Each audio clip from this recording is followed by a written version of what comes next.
Conjugate Nation, Chapter 8. We got a long video today, about 8 minutes, but we had a ton of work getting in. We're opening up the week with Monday on Memorial Day. It was my wedding anniversary. We had a great day. Here's Tyler hitting 245 for one with a close grip. We want to work on Tyler's lockout. And then there's Steve wanting to work up to a single with 315. He wasn't really happy with the way it felt, but it is still 315 pounds, and you know we got the work in. Here he is grinding out 335 for a double. Didn't think he was going to be able to bang the second one out, but his triceps kick in, and he finishes the weight nice and strong. I actually was in the shirt for the first time this training cycle. Worked up to 545 to about, I would say, like between a 2 and 3 board. Felt good. I had a lot of tension in my wrists just from not being able to handle that type of load in my hands. But then we worked to getting some touches in with 455 for a triple.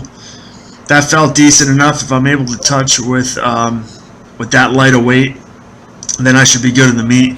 I mean, touching's usually never been a problem for me, but we'll see how it goes. Here's my dad banging out a huge PR, 225 for one. It's his first time ever doing that type of weight. He's all jacked up about it. He didn't look so there, but he was when it happened.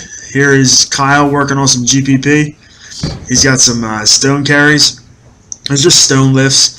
Like I said before, we both live and die on GPP through conditioning and some extra workouts. He does some push-ups here.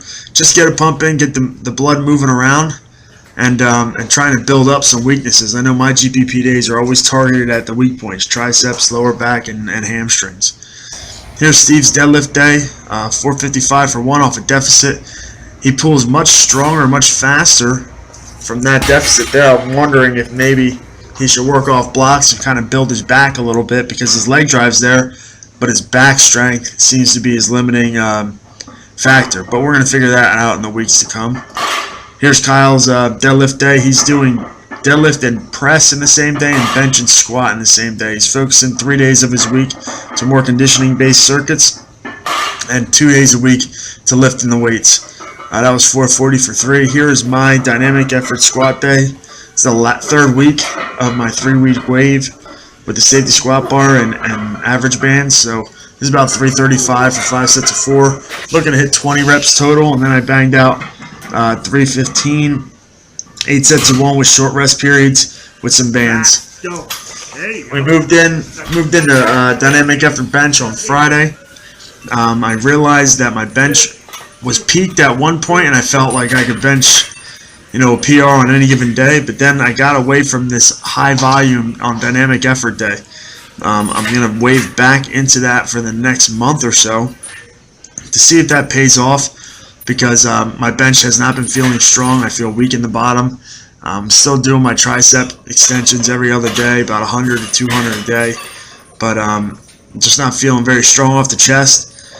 I worked with 135 pounds for 16 sets of 3. My wrists are the problem. If you can see how my wrists are behind my elbow, that's an issue that I have to work on. It's more of a motor pattern thing. I have to know where to put the bar in my hand, because as we get back into that shirt, if that wrist rolls in the back and the bar's not in line with my elbow, I'm not going to be able to press the weights that I want to.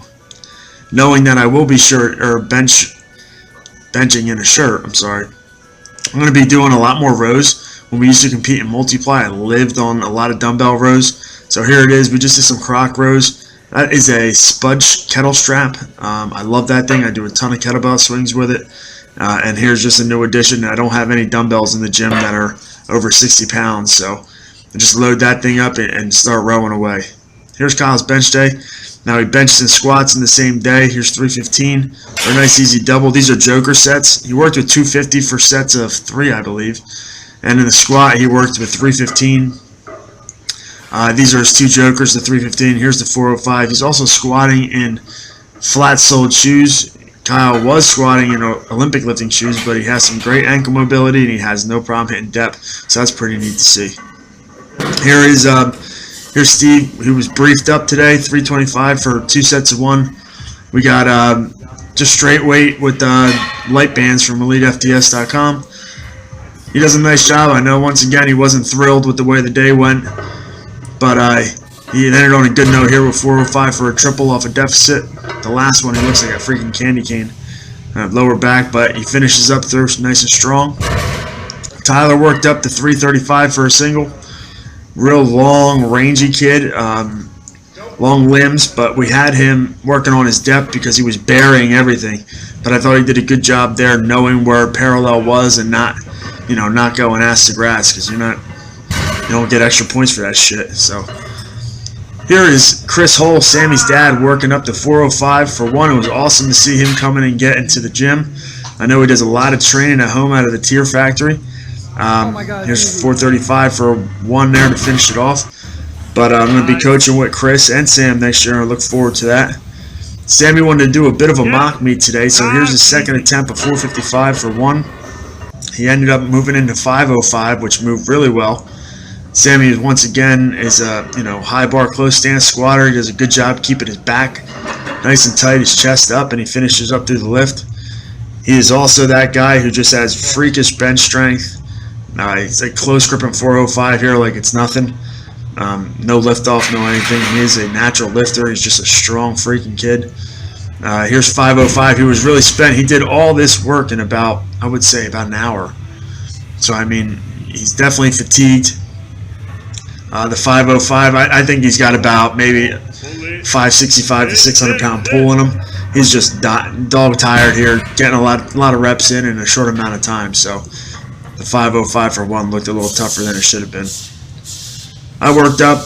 I wanted to go straps up today the whole time, and I didn't want to go to a box. I'm very pleased the way the day went. Here's 505 for a single.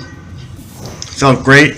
The way the bar was locked in, I rode the bar a little higher than I was used to, and after that 505, I decided might as well man up and throw on quarters and maybe some knee wraps. That's the way I'm going to be competing in the meet. So might as well get used to it now. Here's 555. Last week this buried me straight weight to a box, and this week I was able to grind it out. My knees stayed driven out, chest up, and finish the lift. I was very happy with the way that went. And then we moved into 405 deficit pulls, conventional for 3 sets of 3. Just grinding away. I figured I'd deadlift heavy last week, so there's no really need to deadlift heavy again. Get some volume in the lower back here. I'm going to try to deadlift every third week. So once again, next week will be more of a squat, and then the following week will be a deadlift. Here's my beautiful wife getting it done on the Prowler on bridal boot camp day. We have my mom, Tina, and Ariel come over, and we're getting ready for my brother's wedding in October. It's awesome training these girls. They really get after it and make sure they get a lot of work done in a short amount of time. Upcoming week, stay safe, stay strong.